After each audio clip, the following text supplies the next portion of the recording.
Good afternoon, folks. This is Fred Campos, owner of DFW Website Designers. Happy Saturday. It is December 5th, and this is episode number 39 of my 3 business tips in 3 minutes at 3 p.m.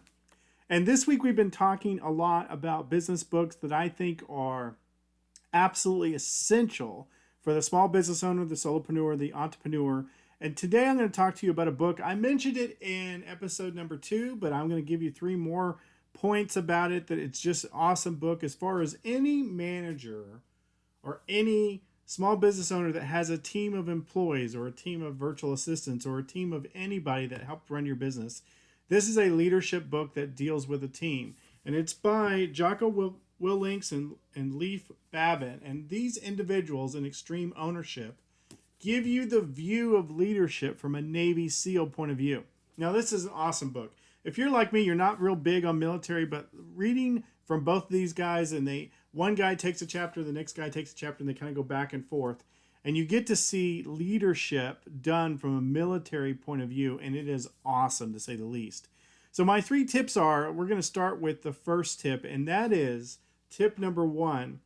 Your staff must know the reason why. And it's more so, remember when you had kids and they'd always go, why daddy is the sky blue, why? Well, just like your staff and just like kids, they need to know the reason why that you do things.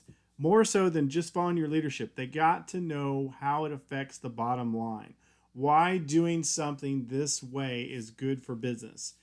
It's more so than just knowing their job. That when what they found in leadership is when the client or the staff or the employees know the reason why, they have a tendency to do their work better. So that's my first point. Your staff needs the cause or the reason why. Number 2, which is very obvious in a book called Extreme Ownership, you, the business owner, 100% of everything is your fault. It doesn't make a hill of beans whether your secretary or your salesman does something wrong. It ultimately comes back to you. And as a good, functional team leader business, it is your fault. Tip number 2 is everything that happens is up to you. It is your fault. So you take credit for everything that goes wrong, which brings us to tip number 3 and being a good leader for teams.